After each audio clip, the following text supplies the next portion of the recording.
ఆద్యను పెళ్లి చేసుకుని తీసుకొచ్చి అందరికీ షాక్ ఇచ్చిన శ్రీను. ఇంతకు ఏం జరిగింది? అసలు ఆద్యను పెళ్లి చేసుకోవడం ఏంటి శ్రీను? ఆద్యను ఆదిత్య కదా బలవంతంగా పెళ్లి చేసుకోబోతున్నాడు. అసలు వాళ్ళిద్దరూ పెళ్లి చేసుకోబోతున్నారన్న విషయం శ్రీను ఎలా తెలుసుకున్నాడు? మరి ఆద్యను ఎలా కాపాడాడు? శౌర్య పరిస్థితి ఏంటి? మరి రామలక్ష్మి శౌర్యను గురించి ఆలోచించి శౌర్య కోసం వెళ్ళిందా?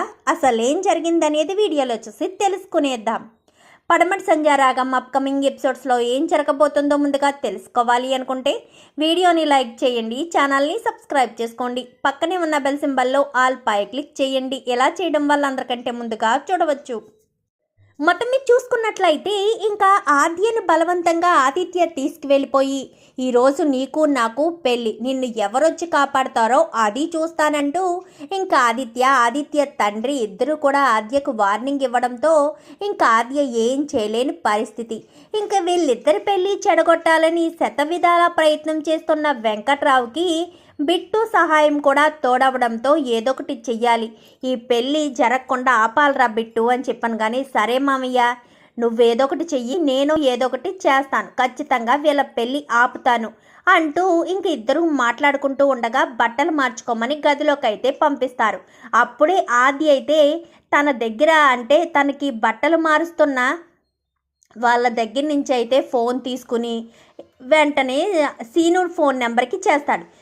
సీను ఫోన్ కాస్త బిట్టు దగ్గర ఉండడంతో బిట్టు కాస్త హలో ఎవరు అంటూ మాట్లాడేసరికి నేను రా ఆద్యక్కని అని చెప్పనేసరికి చెప్పక్క ఎక్కడికి వెళ్ళిపోయావు, ఇక్కడ పెళ్ళి జరుగుతుంటే అనగానే పెళ్ళి జరిగిపోయిందా అనగానే లేదక్క బట్టలు మార్చుకుంటున్నారు అనేసరికి అర్జెంటుగా నేను రామలక్ష్మితో మాట్లాడాలిరా, కొంచెం రామలక్ష్మికి ఫోన్ ఇస్తావా అని చెప్పనేసరికి సరే అక్క అని ఫోన్ పట్టుకుని అయితే వెళ్తాడు. వెళ్ళేసరికి పద్మ అయితే ఫోను ఏంట్రా ఫోన్ పట్టుకుని వస్తున్నావు అని చెప్పాను కానీ ఏమీ లేదని చెప్పాను. కానీ ఎందుకంటే పద్మకు చెప్తే ఫోన్ ఇవ్వొద్దని ఆద్య మీద కోపంగా ఉంటుంది కదా పద్మ, ఇప్పుడు ఏదో చెప్పిందని మళ్ళీ కోపపడతారని ఏమీ లేదు అంటూ ఫోన్ కాస్త అలానే లైన్లో ఉంచి ఆద్యక్క ఫోన్ చేసిందక్క మాట్లాడు అని చెప్పనేసరికి అత్తయ్య నేను రెడీ అయ్యి వస్తాను మీరు వెళ్ళండి అని చెప్పనేసరికి సరే పదండి అందరూ వెళ్దాం, రామలక్ష్మక్క రెడీ అవుతుందని అందరినీ కూడా బయటికి పంపించి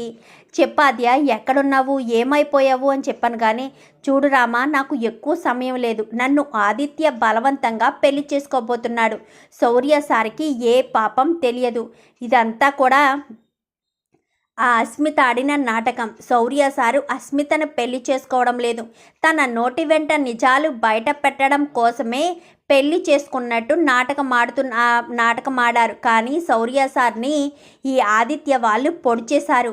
సార్ ఎక్కడున్నారో ఏంటో నాకు తెలియదు, సార్ మాత్రం చావు బ్రతుకులతో పోరాడుతున్నారు. రామలక్ష్మి నువ్వే సార్ని చూసుకోవాలి, ఎట్టి పరిస్థితుల్లో నువ్వు సీను పెళ్లి చేసుకోవద్దు, ఎందుకంటే ఆ శౌర్య సార్ ఏ తప్పు చేయలేదు, ఈ ఒక్కసారి నా మాట విను, ఎప్పుడు నేను ఏం చెప్పినా కానీ వినే నువ్వు ఈ ఒక్కసారి నా మాట కాదనకు ప్లీజ్ రామలక్ష్మి అని చెప్పనేసరికి మరి నువ్వు అనగానే నా సంగతి నేను చూసుకుంటాను, ముందు నువ్వు వెళ్ళు అని చెప్పనేసరికి ఇంక ఈ లోపు వచ్చి ఆ సీను కాస్త తలుపు కొట్టేసరికి ఆద్య ఫోన్ చేసిన శ్రీను అనగాని ఎక్కడుందంట అని చెప్పాను. కానీ ఆ ఆదిత్య బలవంతంగా పెళ్లి చేసుకోబోతున్నారంట బావా, అందుకే నువ్వు ఆద్యను కాపాడాను. కానీ మరి నువ్వు అనగానే శౌర్య సార్ ఏ తప్పు చేయలేదు అని ఆద్య చెప్తుంది. ఎందుకో ఆద్యను నమ్మాలనిపిస్తుంది, అందుకోసమనే నేను శౌర్య సార్ దగ్గరికి వెళ్తున్నాను, నువ్వు ఆద్యక్కను కాపాడు అనగానే మరి ఆది ఎక్కడుందనేది నాకెలా తెలుస్తుంది అనగాని ఫోన్ నెంబర్ బట్టి తెలుసుకో బావా, ఇదిగో అక్క ఈ నెంబర్కే ఆద్య ఈ నెంబర్కే ఫోన్ చేసిందని చెప్పనేసరికి సరే అని ఆ నెంబర్ కాస్త ఆ ఫోన్ కాస్త తీసుకుంటాడు. సరే నువ్వు జాగ్రత్త అనగానే నేను సరే బావా అని చెప్పి ఇద్దరూ చెరుకో పక్కకు వెళ్తారు. ఇంక ఇక్కడ వెంకట్రావు అయితే ఇంకా పెళ్ళికొడుకు పెళ్ళికూతురు రాలేదేంటి అనుకుంటూ ఇంకా ఏయో మంత్రాలు చదువుతూ ఉంటాడు. బిట్టు రాని వస్తాడు. ఏంటి ఏమైందిరా వీళ్ళు రాలేదేంటి అనగానే ఆద్యక్కనే ఆదిత్య పెళ్లి చేసుకోబోతున్నాడట, అందుకని శ్రీను బావ కాపాడడానికి వెళ్ళాడు. ఇక్కడ శౌర్యబావని కాపాడడం కోసమని ఆ రామలక్ష్మక్క వెళ్ళిందనగానే అవునా సరే ఈ తంతు ఇలాగే జరగనివ్వు, నువ్వేం మాట్లాడకు, మళ్ళీ వాళ్ళు కనిపించట్లేదంటే వీళ్ళు కంగారు పడతారు అని చెప్పనేసరికి సరే మామయ్య అని సైలెంట్ అయిపోతారు. ఇంకా ఆద్య కాస్త ఫోన్ ఇచ్చేయడంతో ఇంకా సీను బయటకు వచ్చి వెంటనే తన ఫ్రెండ్కి ఫోన్ చేస్తాడు. ఒరే నేను ఒక నెంబర్ చెప్తాను, ఆ నెంబర్ ఎక్కడుందో కొంచెం ట్రేస్ అవుట్ చేయరా అని చెప్పనేసరికి కష్టం బావా అని చెప్పాను కానీ ప్లీజ్ రా, అక్కడ ఆద్య ప్రమాదంలో ఉంది అని చెప్పనేసరికి సరే నెంబర్ చెప్పాను కానీ నెంబర్ పలానా ఏరియాలో చూపిస్తుంది బావా అని చెప్పనేసరికి ఆ ఏరియా వైపు అయితే సీను బయలుదేరి వెళ్తాడు. ఇక్కడ శౌర్య కోసం వెతుకుతూ ఏం చేయాలో అర్థం కాని పరిస్థితిలో ఇంకప్పుడే రామలక్ష్మి ఫోన్కి అయితే అస్మిత ఫోన్ చేస్తుంది. ఇదేంటి అస్మిత ఎప్పుడు ఫోన్ చేస్తుంది అని అనుకునే ఫోన్ లిఫ్ట్ చేసేసరికి రామలక్ష్మి నేను అస్మితని, శౌర్య సారు ప్రమాదంలో పడ్డారు, ఆయన్ని ఎవరో పొడిచేశారు, నేనే తీసుకొచ్చి హాస్పిటల్లో జాయిన్ చేశాను, నువ్వు ఆ పెళ్లి చేసుకోవద్దు రామలక్ష్మి, శౌర్య సార్ నిన్నే ఇష్టపడ్డారు, తప్పంతా నాదే, మీ ఇద్దరిని విడగొట్టాలనే నేను ఇదంతా చేశాను, నన్ను క్షమించు, నువ్వు అర్జెంటుగా బయలుదేరి హాస్పిటల్కి వచ్చేసాయి, నువ్వు పెళ్లి చేసుకోవద్దు రామలక్ష్మి అని చెప్పనేసరికి ఏ హాస్పిటల్ అనగానే పలానా హాస్పిటల్ అనేసరికి బయలుదేరి రామలక్ష్మి వెళ్తుంది. అక్కడికి వెళ్ళిన తర్వాత నన్ను క్షమించు రామలక్ష్మి, నువ్వు నన్ను కొట్టావన్న కోపంతోనే నేను ఇదంతా చేశాను, శౌర్య సార్ పుట్టింది నీకోసమే ఆ సార్ రాబోతుంటే ఏం జరిగిందో ఏంటో నాకు తెలియదు, కానీ శౌర్య సార్ నడి రోడ్డు మీద చావు బ్రతుకుల మధ్య ఉంటే హాస్పిటల్కి తీసుకొచ్చాను అని చెప్పనేసరికి చాలా థ్యాంక్స్ అస్మిత అనగానే నేనే నీకు సారీ చెప్పాలి, నువ్వు నాకు థ్యాంక్స్ చెప్తున్నావా అని చెప్పనేసరికి శౌర్య సార్ని కాపాడావు కదా, ఇంకా నువ్వు చూసుకో, నేను కౌంటర్లో డబ్బులు కట్టేశాను, నువ్వు డబ్బుల గురించి ఇబ్బంది పడనవసరం లేదనగానే చాలా థ్యాంక్స్ అనేసరికి నేను ఉందామనుకున్నాను, కానీ నాకు అర్జెంట్ పనుంది నేను వెళ్తాను అని చెప్పనేసరికి సరేనని అస్మిత కావాలనే రామలక్ష్మిని అక్కడ వదిలేసి అస్మిత కాస్త వెళ్ళిపోతుంది. ఇక్కడ శ్రీను అయితే ఎక్కడ లొకేషన్ చూపించిందన్నారో అక్కడికైతే వెళ్తాడు.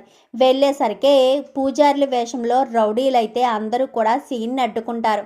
అప్పటికే ఆద్య కాస్త వచ్చి పెళ్లిపీటల మీద కూర్చునుండేసరికి ఇంకా శ్రీను వాళ్ళని వీళ్ళని కొట్టి ఆ సీనుగాడు వచ్చేసాడురా, బలవంతంగా ఆ వాద్యం మెడలో తాళి కట్టరా అనగాని సీను అని గట్టిగా పిలుస్తూ ఉంటుంది ఆద్య. నువ్వేం కంగారు పడక ఆద్య, నేను వస్తున్నాను అంటూ అక్కడే ఉన్న కర్ర తీసి ఇంకా ఆదిత్య వాళ్ళ నాన్నను కొట్టేసరికి ఆదిత్య కాస్త నాన్న అంటూ లేచి నిలబడతాడు. ఆదిత్యను కూడా కొట్టి పక్కకు లాగేసరికి ఆదిత్య కాస్త బలవంతంగా మళ్ళీ ఆద్య మెడలో తాళి కట్టడానికి ప్రయత్నించడంతో ఆ తాళిని లాక్కుని ఇంకా ఆద్య మెడలో బలవంతంగా సీనే తాళి కట్టేస్తాడు. సీను ఏం చేస్తున్నావు నీకు తెలుస్తుందా అనగానే దీనికి ఇదొక్కటే పరిష్కారం ఆద్య, నీ మెడలో తాళి లేకపోవడం వల్లే కదా వీడు మళ్ళీ ప్రయత్నాలు చేస్తున్నాడు, అందుకే నేను నిన్ను పెళ్లి చేసుకుంటాను అని చెప్పి ఇంకా వెంటనే తాళి కట్టేసేసరికి ఇంకా ఆద్య అలా చూస్తూ ఉండిపోతుంది. నేను పెళ్లి చేసుకోబోయే అమ్మాయిని నువ్వు చేసుకోవడం ఏంట్రా అని చెప్పనుగానే ఆద్య నా భార్య, నాకు మాత్రమే సొంతం ఆద్యను నా నుంచి దూరం చేయాలని ఎవరు ప్రయత్నించినా కానీ చంపేస్తాను అంటూ అక్కడున్న వాళ్ళందరినీ కొట్టి ఆద్యను కాస్త తీసుకుని వచ్చేసరికి ఇక్కడ సీను ఆద్య కనిపించట్లేదని ఇంకా అన్ని గదులు అంతా కూడా వెతుకుతూ ఉండగా అప్పుడే శ్రీను అయితే ఆద్యను తీసుకుని వస్తాడు. ఒక్కసారిగా పద్మ, పార్వతి ఇంకా రఘురాము, జానకి అయితే సంతోషపడుతుంది. అంతా కూడా అలా చూస్తూ ఉండగా ఏంట్రా ఏం చేసావు, రామలక్ష్మి మెడలో కట్టాల్సిన తాళి ఆద్య మెడలో కట్టేవేంట్రా, అసలు ఆద్యని పెళ్లి చేసుకోవడం ఏంటి, రామలక్ష్మి ఎక్కడికి వెళ్ళింది అనగానే శౌర్య దగ్గరికి వెళ్ళింది. శౌర్య సార్ దగ్గరికి తన ప్రేమను గెలిపించుకోవడం కోసం వెళ్ళింది. సార్ ప్రమాదంలో ఉన్నారని, చావు బ్రతుకుల మధ్య ఉన్నారని చెప్పి వెళ్ళింది. అందుకే ఆదిత్య బలవంతంగా పెళ్లి చేసుకోబోతుంటే నేను ఆ ఆదిత్య నుంచి కాపాడే ప్రయత్నంలో ఆద్యను నేను పెళ్లి చేసుకున్నాను అని చెప్పి ఇంకా శ్రీను చెప్పేసరికి ఏంటమ్మా ఏం జరిగిందా ఆద్య అంటూ అనగానే పెద్దనాన్న అంటూ గట్టిగా పట్టుకుని ఇటు ఈ జరిగిన విషయం మొత్తం కూడా చెప్పుకొస్తుంది ఆద్య.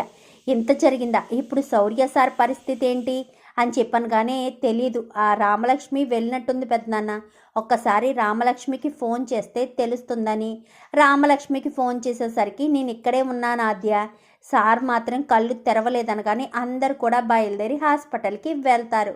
మరి ఇప్పుడు రఘురాము శౌర్య తప్పు చేయలేదు అని అనుకున్నాడు కాబట్టి మరి శౌర్యకు రామలక్ష్మికి పెళ్లి చేస్తారా? అసలు ఏం జరగబోతుందనేది రాబోయే ఎపిసోడ్స్లో చూసి తెలుసుకునేద్దాం. మా వీడియో కనుక మీకు నచ్చినట్లయితే వెంటనే లైక్ చేసి మా ఛానల్ని సబ్స్క్రైబ్ చేసుకుని పక్కనే ఉన్న బెల్ సింబల్లో ఆల్ పై క్లిక్ చేయండి. ఎలా చేయడం వల్ల అందరికంటే ముందుగా చూడవచ్చు.